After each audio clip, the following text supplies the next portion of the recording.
So, like I was saying, a lot of folks end up taking philosophy in place of taking literature. And in all honesty, people end up taking philosophy because they think it's going to be easier, and that's not always the case. It's not that philosophy is easier or harder than literature and vice versa. It's more of philosophy is just a different kind of subject matter than reading and interpreting and analyzing works of literature. There are areas where philosophy and literature cross over as well. In literature, you usually end up reading John Locke or some things by Plato, so on and so forth. But I kind of wanted to get into what philosophy actually is and what it does. So I want to start out by asking, what do you guys think philosophy is? Not all at once. You're overwhelming. Take a stab at it. The folks that are listening to this recording, they'll have probably similar answers. So do not see the recording going on. Don't worry about that. They can't see you anyway. What's philosophy to you? What does it mean to you?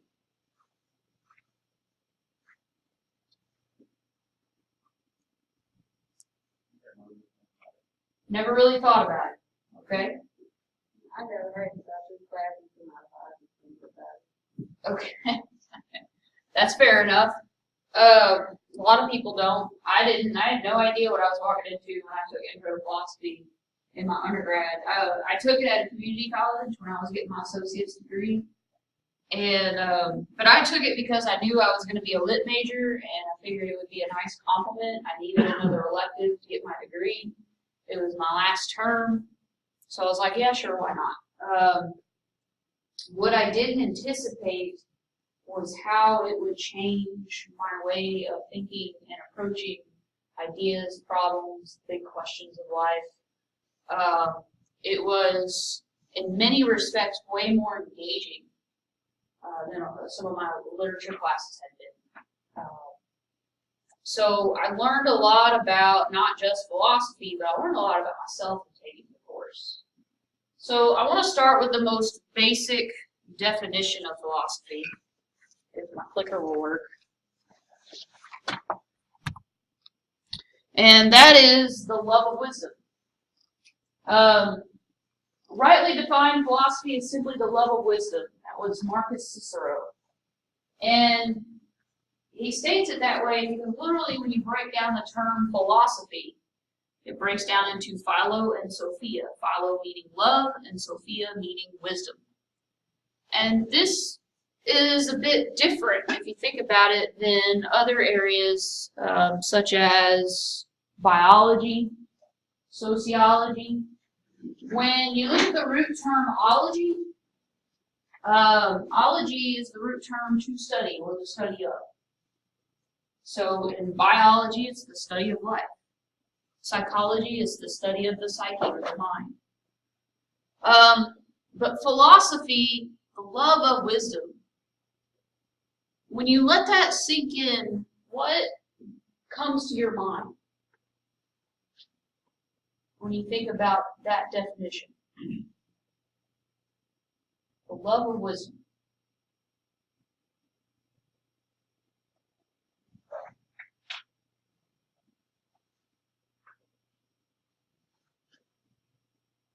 Brittany? The love of wisdom.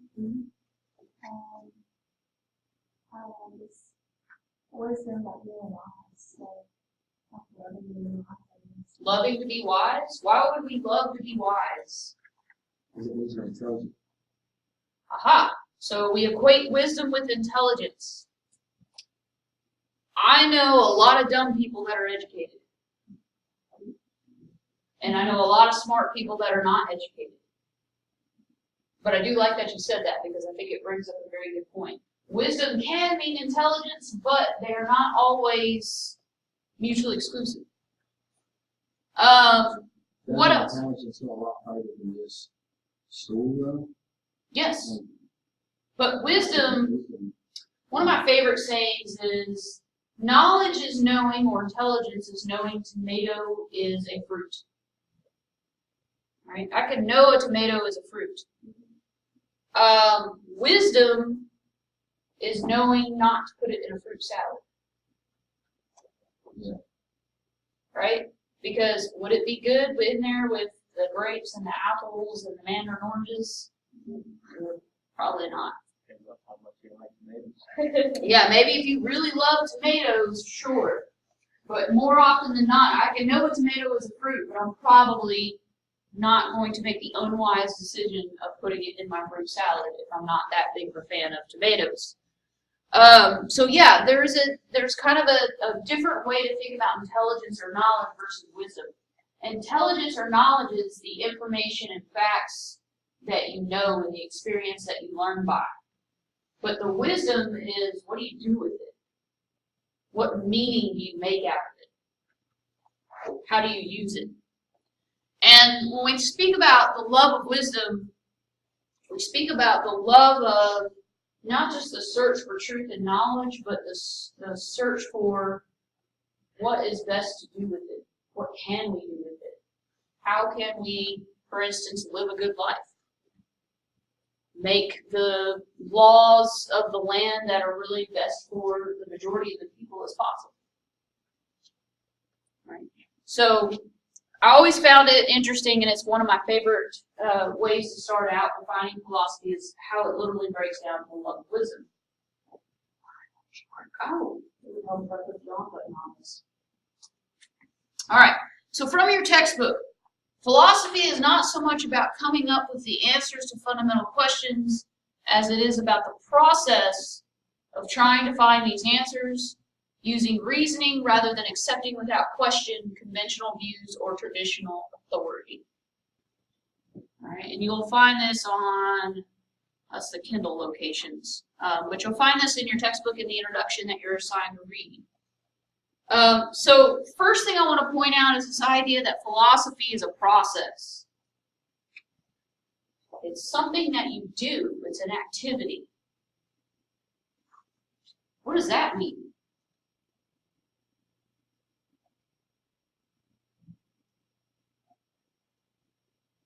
You guys probably or maybe signed up for the class and came in here thinking you were going to read a bunch of long, boring works by a bunch of mostly dead white guys, right?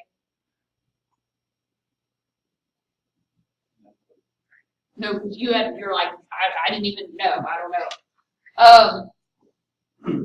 And certainly we will be doing some of that. You'll be reading, or should be reading, Plato's Cave Allegory for Monday. But it's not just reading what these philosophers had to say and then memorizing it and moving on. You got to do something when you're practicing philosophy. What are we doing? We're asking questions. We're analyzing. We're criticizing.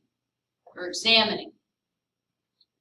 We're using reasoning rather than accepting without question conventional views and traditional authorities.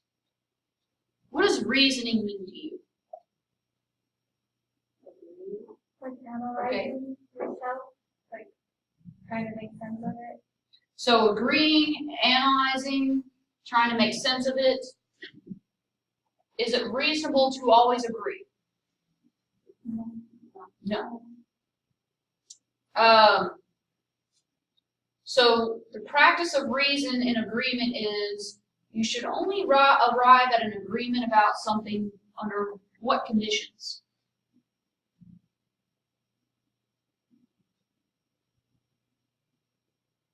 Okay, let me put it to you this way.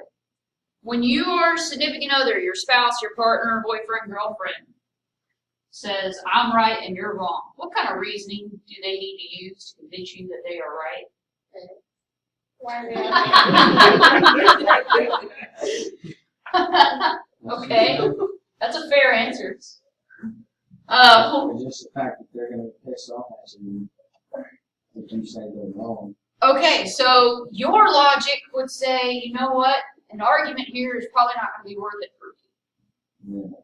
Okay? Or having them pissed off at me is not going to be worth it. That's reasonable. You're employing logic based off of what? What do you want? What you want, And what they want to hear. what they want to hear,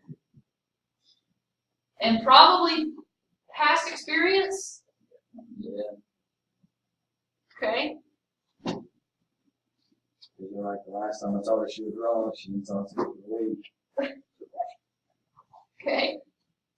Woo! You married? No. Marriage is going to be interesting for you. Because that works when you're dating, and it may even work when you get engaged. But once you get married, there's a change. The placation, no, you got to go into a whole other line of reasoning. And take it from me, I'm getting divorced. So, okay, but let's say that they're legitimately right about the point that they're making. What kind of reasoning would get you to agree with them? You have to try to convince me, try to prove to me their point. Okay, what are some things you can do to prove something? Depends like on the scenario, like or their.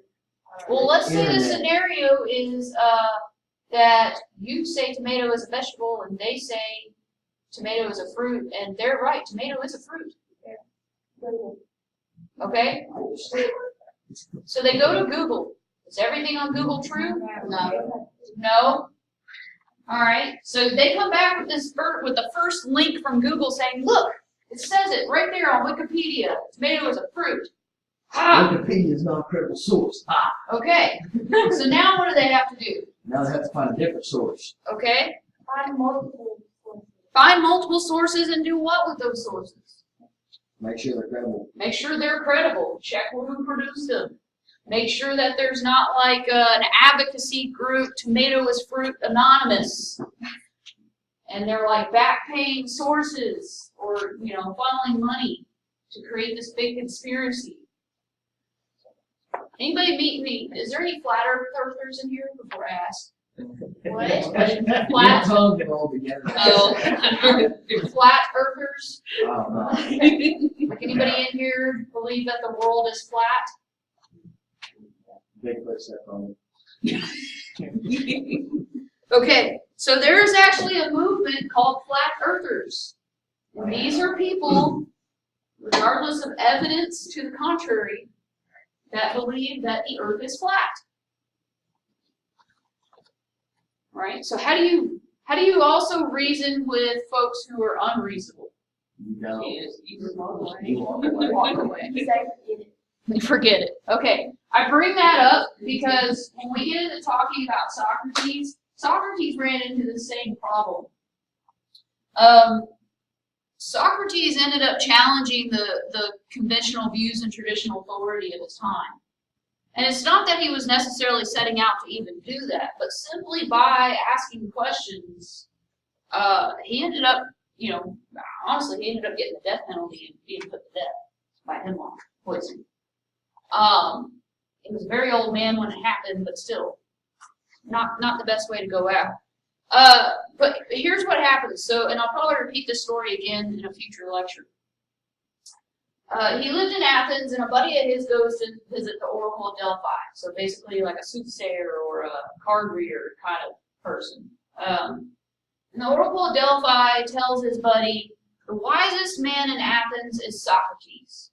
So his buddy comes back and he says, hey Socrates, guess what the Oracle of Delphi told me? She told me that you're the wisest man in all of Athens.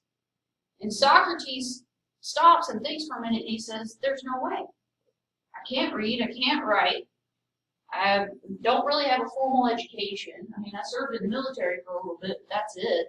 I don't know anything about art or beauty or law or justice, right and wrong I have from experience, but there's no way that I'm the wisest man in Athens if I'm really ignorant of all these things. So he set out to really try to prove the oracle wrong. And what he ended up doing is he went around and had these discussions with people in professions having to do with law, justice, ethics, art, beauty, the sciences. And what he found was they didn't really have the truth on these big ideas and questions either. They may have had some knowledge about how to operate within the laws of Athens, but they couldn't really define what it meant to be good or live a good life. The artists couldn't define what beauty was down to a singular absolute truth. And so the conclusion that Socrates arrived at is the Oracle of Delphi is right. I am the wisest man in Athens. But the reason why I'm the wisest man in Athens is because I acknowledge my ignorance about things that I do not know. And that's one of the other things, is that people who don't question or challenge conventional views and traditional authority are basically operating in ignorance. Because if you just continue to go by the same thing over and over again without ever stopping to see if this is still good, or have things changed and maybe we need to change with them, then that can create problems within any society, any function of government or law, so on and so forth. All right, so that's one part of the process, or that's one part of what philosophy is. It's a process, and it's a process of asking questions in order to find truth. Not just knowledge, but truth. And that's not always easy either, I'm sorry to say. From your textbook again, a popular misconception is that of the solitary philosopher arriving at his conclusions in isolation. But this is actually seldom the case. New ideas emerge through discussion and examination, analysis, and criticism of other people's ideas. Philosophy never should happen alone in a room reading a book, or never should just happen that way. Philosophy really, the ideas that come out of philosophy, the ideas and answers and questions that come out of things like asking how do we know if we're real or not, and what realness is, and how do we know where the mind resides, or if, even if we have a mind, do we have a self, or are we all just simulations on a big giant cosmic Sims game and someone's at the controls, and right now someone of questionable skill, some would argue. How do we know these things? And certainly these are really big questions. How could any one individual come up with any kind of answer by themselves if they don't engage in discussion and debate and argument? Right? So that's another important part of philosophy and what it does and what it is. It's a process of discussion and questioning. That's why in the earlier works, when we see Plato writing things, he's writing dialogues. So what Socrates never wrote any of his stuff down because he couldn't read, couldn't write. Plato, who was one of his students, would follow Socrates around and record these dialogues. These dialogues were the discussions that he would have with the artisans, with the lawyers, with the politicians, with other educated and learned people, because he was trying to find out and get at the truth of A, why did the Oracle call him the wisest person in Athens, and B, the truth about what beauty really is, what goodness really is, what is evil, where does the soul and mind reside.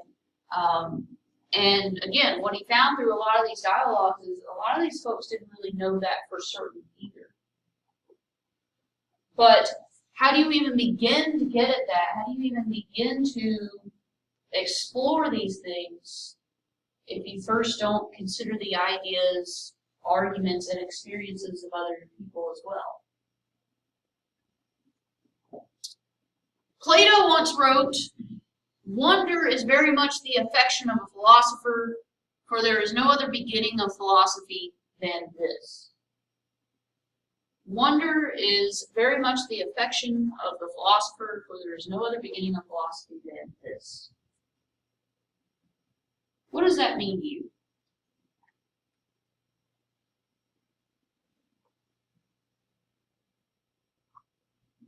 Because that's what philosophers are always doing, like wondering and challenging and trying to seek the right answer. Okay, so they're always wondering, challenging, and trying to seek the answers. Yeah. Oftentimes, when you're trying to find the answer to something, you start with a what? Question. A question. Questioning is wondering. Think about the ideas and questions that you had growing up. What did you wonder about? What do you still wonder about? Besides what's for dinner?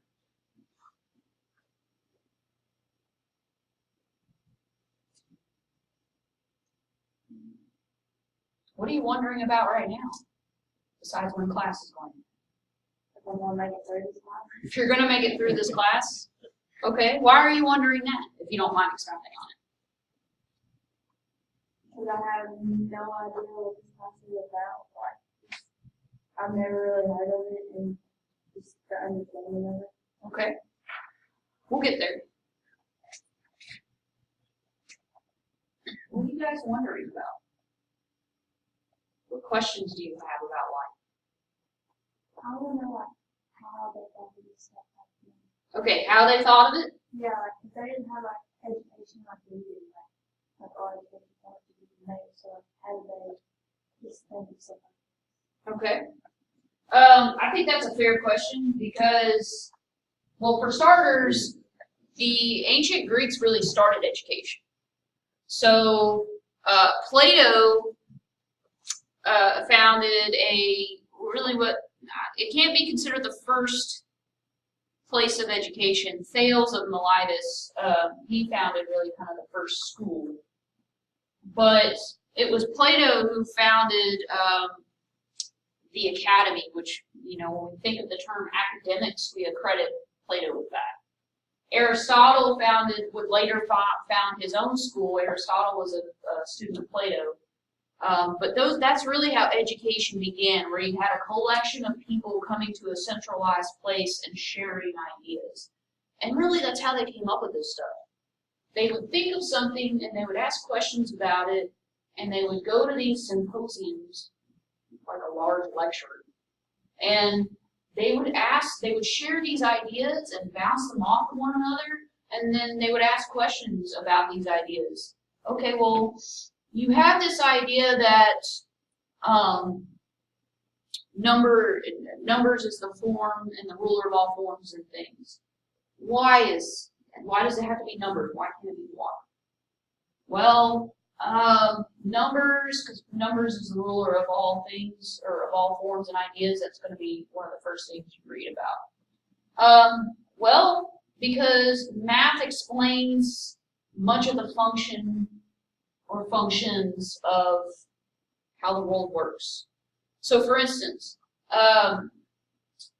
it was either the ancient Egyptians or the ancient Greeks. I don't want to get myself lying to you. But it was ancient civilization that figured out the earth was round, long before Copernicus came along.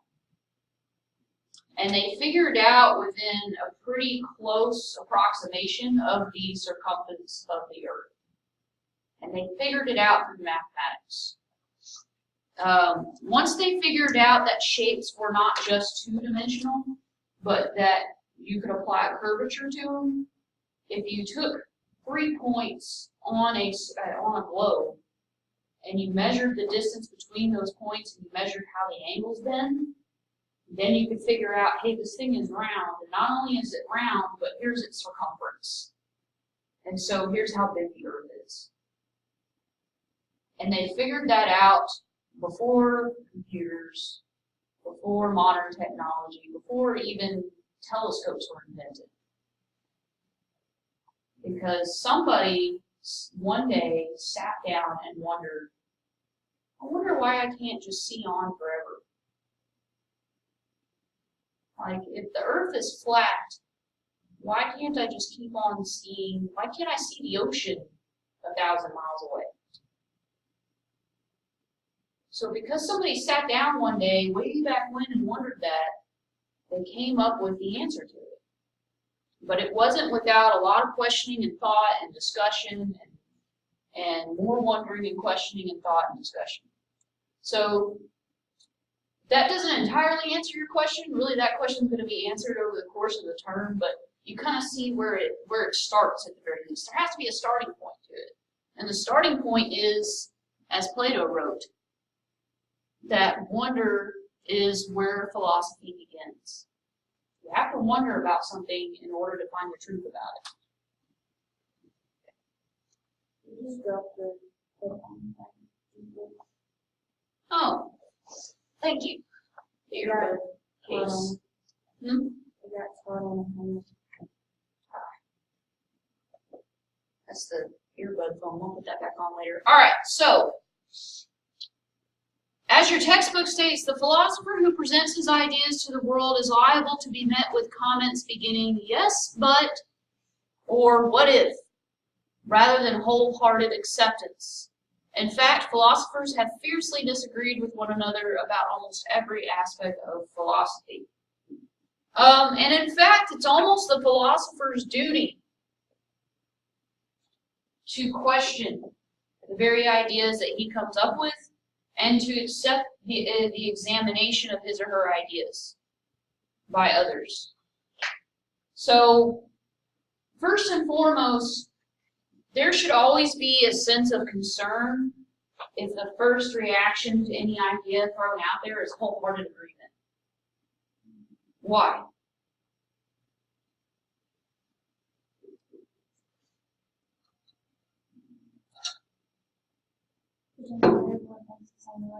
Not everyone thinks the same way. Not every idea is good. Some ideas can be defined as evil. When Hitler first rose to power, and he rose to power, so it didn't just happen overnight. He did it in a way that was very cunning and sneaky. He preyed on, when he would speak, and when he would send his ideas out there, when he would express his ideas, he did so in a way that preyed on the fear of a lot of people. And so, by the time he got to the point where he suggested that the entire Jewish population should be wiped off the face of the earth, he got a lot of wholehearted agreement from a lot of people. And that is, now that's an extreme case, but it's a true case. The Holocaust happened because a great many people wholeheartedly, and not just in Germany. Think about this. There were a lot of Nazi sympathizers here in the United States, up to and through World War II. There were a lot of Nazi sympathizers in France, which is part of the reason why the Germans were able to just roll right over them right into Paris. When you study your history and you study events, catastrophic events like this, what you will find a lot of times is an idea was proposed that was wholeheartedly agreed with without question. That conventions and traditional authority was not questioned. And that's not, and I'm not up here saying that authority is a bad thing. You have to have a certain level of governance. You have to have a certain level of authority. Otherwise you have anarchy. And there are philosophers that have argued for anarchy. But there has to be a balance, and you can't get that balance without asking questions. Without stopping to say, hey, you know what, is it really a good idea for us to kill 6 million people? Because they're different? Probably not. For me, absolutely not. Right?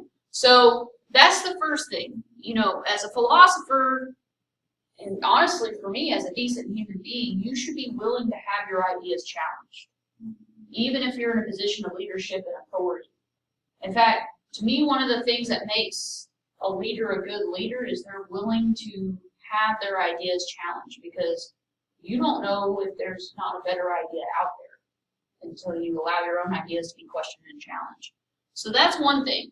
But the other thing is that because of this, yes, there have been fierce disagreements amongst philosophers, and you're going to find that in this class. One week we will look at one idea by a philosopher, and you may think to yourself, man, that really makes sense. I really like that idea. That sounds like, even for the time period, that sounds like a good reasoning and logic. And then the next class or the next week, the next philosopher is going to completely blow that out of the water with his argument, and so on and so forth. Now, I will say that one main chasm that has stuck in philosophy, one main disagreement that has long stood in philosophy since the ancient period, since Socrates on forward, is this, and that's the difference between idealism or rationalism. So these are terms that I will use a lot throughout the term, throughout the semester. Idealism and rationalism versus materialism, also known as empiricism. And that's basically the difference between philosophers who argued that knowledge can only be gained through experience and through the senses. That's your empiricism, your materialists. And the difference between that and the difference between those philosophers who argue, no, you can gain knowledge purely through ideas. And that's your idealists and rationalists. Now, some philosophers would meet in the middle, and they're called dualists. But most philosophers are going to fall into one of the two camps.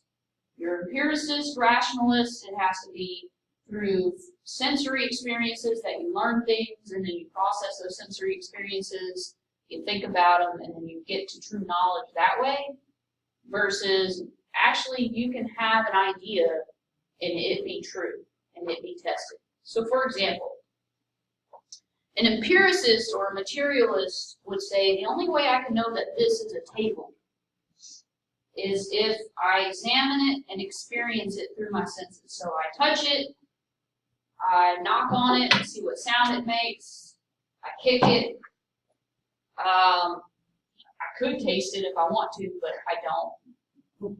I look at it, I examine its dimensions, I examine its form with my eyes, and I decide, but through my sensory experiences, yes, this is in fact a table.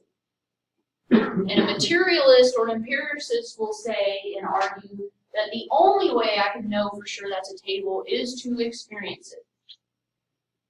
An idealist would say, actually, by simply having the idea that that is a table, you can know it's a table without ever having experienced what a table was before. You can rationalize it's a table without having a sensory experience of it. You can know what a table is without ever having encountered a table. Right. So that's something, again, that will come up, we'll encounter again throughout the course. Empiricism and rationalism. In the earlier ancient period, it was known as materialist versus idealist. And then when we get into the Renaissance and Enlightenment era, materialism becomes empiricism and idealism becomes rationalism. All right. But I only bring that up now to show the case of the example that there have been many fierce disagreements between philosophers, which is why one of the things that you're going to need to get comfortable with in this class is very rarely is there actually a right or wrong answer. It's how well your answer is reasoned. It's how well you employ logic. And that again goes back to the fact that philosophy is a process. Philosophy is an activity. It's not just a subject to be studied. All right, so I want to go over the various branches of philosophy. There's three main branches, with one of those branches that can kind of be split off into two sub-branches. The first main branch of philosophy is metaphysics. And in short, metaphysics is the questioning, discussion, and examination of what constitutes realness and what is real, what is the nature of reality. And it's a lot of the early philosophers in ancient philosophy were very concerned about this. So Thales of Miletus, Pythagoras, Parmenides, Heraclitus, they were much more concerned about the nature of realness, of reality, and the basic substance of all things that make up reality. So related questions could be something like, why is there something rather than nothing? Why does it even make sense for us to be here to begin with, rather than not be here? And I do have a PDF version, so I'm going to go ahead and move on. The next branch of philosophy is called epistemology. This is the study, questioning, and discussion of the nature of knowledge. What is knowledge? What constitutes an absolute truth? And can there ever really be such a thing as an absolute truth? So can something be true no matter what in any and all circumstances? It also covers the question of, is there such a thing as innate knowledge? So are we born with knowledge already? Or are we born with a blank slate and all of our knowledge comes after that point? So one of the things that gets argued commonly is, are we born with the knowledge that God exists, or must we be taught that God exists? And what's tricky about philosophy is, well, wait, now we have to back up first and argue whether or not God exists. And then we have to argue, okay, if there's a logical argument for God existing, then how do we for certain know? So on and so forth. Some philosophers, such as Immanuel Kant, will come along and say, whether or not God exists is a matter of faith because it's beyond human comprehension and understanding to actually prove it. And he leaves it behind and continues on with the proving of whether or not a person exists. I can prove if I exist because I at least have the human comprehension and understanding to do that. But that's not necessarily true for things that are beyond my understanding. It's also about determining the on those lines the scope and limitations of our knowledge. So epistemology has a lot to do with that as well. So that's the second branch, main branch of philosophy we'll look at. The third main branch is ethics, and ethics kind of splits down into two things. One is the examination and questioning of what it means to live a good life, what goodness means, what constitutes something being good, the difference between good and evil. That's one part of ethics. The other part of ethics is known as aesthetics, and this is basically the examination of what beauty is, what makes something beautiful, or what art is, what makes something worthwhile to be called art. But ethics can also be defined or known as moral philosophy. How do we find our ethics? How do we define our ethics? How do we establish what's right and wrong? How do we establish from there what laws are just and unjust? So on and so forth. You got a protector on it? No. Ooh, that sounded bad. Schrodinger's phone. All good? Okay. Schrodinger's phone. It's both broke and unbroken until you pick it up. All right. So moving on from that, the three branches, basically these branches kind of extend to looking at what philosophers did. And a lot of philosophers developed what we call systems of thought. So processes or methods by which we develop our thinking and our logic and our reasoning about ideas and the big questions. They also developed systems of philosophy, with interconnecting these ideas. And so not only, yes, we have disagreement in philosophy, but we also, by philosophers building on the ideas and arguments of previous philosophers and finding those connections and relationships, we also find these systems of thought that develop. And one of the systems of thoughts that develop is the scientific method. Philosophy was really the first establishment of a scientific method, of coming up with a hypotenuse, coming up with a question, coming up with a hypotenuse, a potential answer, testing it, reviewing the data, and then establishing results based on the data to prove whether or not the hypotenuse is true. That's basically what you do in philosophy. You do the same thing. Their opinions about, for instance, how we acquire knowledge led to a particular metaphysical view, so a view about reality, of the universe and man's soul. This in turn has implications for what kind of life a philosopher believes we should lead, and what type of society should be ideal. This in turn has ideas that have been a starting point for subsequent philosophers. All right, that's really a condensed way of saying this. Once, as a philosopher and as a philosopher discussing these ideas and questions with other things, if I determine,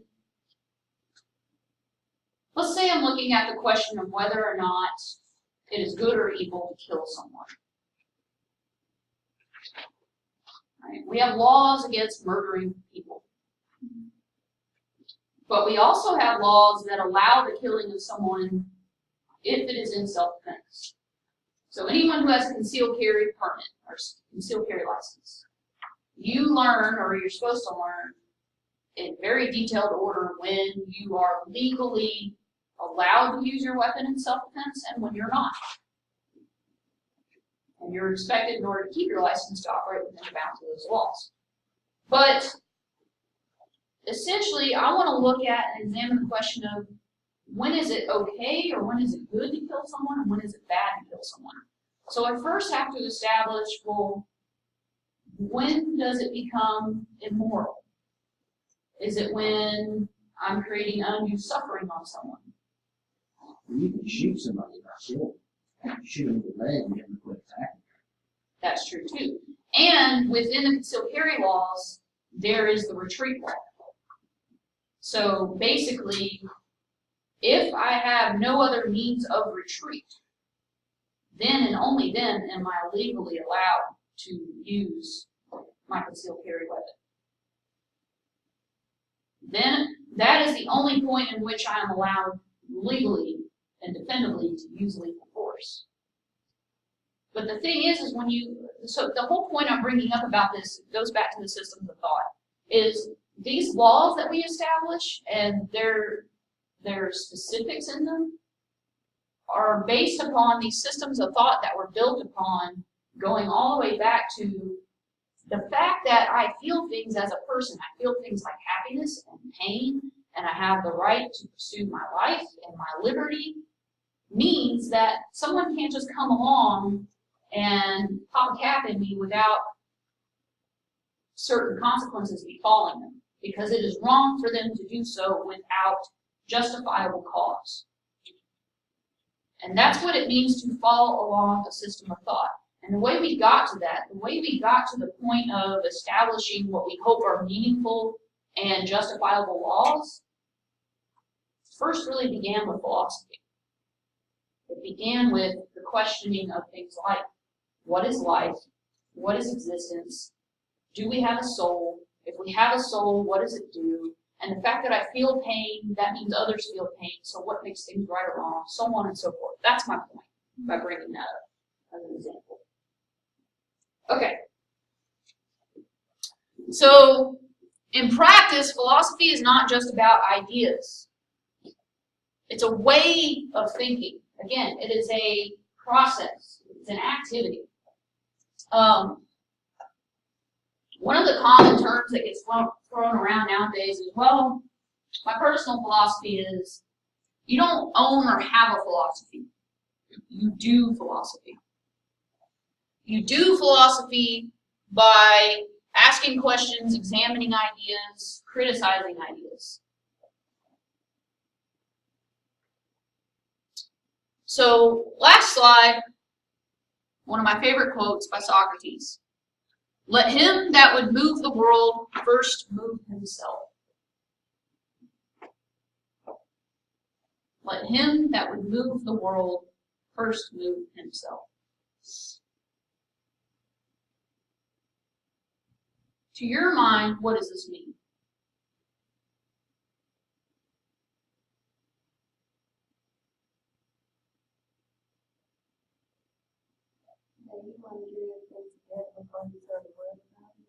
Okay, so get yourself together before you go off telling other people. Right? What else?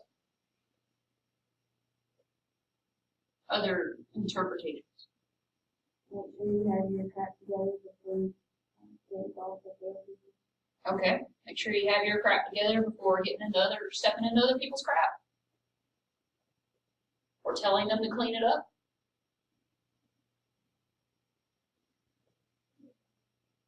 So two very modern definitions, I like them. As an educator, before I go out into the world and seek to educate students, what did I have to do first? I had to get an education myself. With Socrates, it comes back again to his story, and the story of he didn't just accept what the oracle said. So when his buddy came back and said, hey, the oracle said you're the wisest man in Athens, he didn't just say, okay, I'm the wisest guy in Athens, I'm going to start going around and telling people what to do and how to think. Right. He had to prove it to himself first. And by doing so, and by the attempt to do so, he created a lot of change. Because even though there's a lot of people who were against him, here were the charges that were brought against him, and he was given the death penalty for it. He was charged with blasphemy against the gods, and he was charged with corrupting the youth of Athens. And so the reason being is he just went around and started asking questions. But he was questioning traditional authority and accepting conventions. And the funny thing is it wasn't even really to challenge them. It was just out of trying to challenge himself to become the wise man that he thought the oracle at Delphi held him to be. But again, what he found out is what made him the wisest man in Athens, according to the oracle at Delphi, is he accepted the fact that he was actually ignorant of these things. All right. So, questions, thoughts?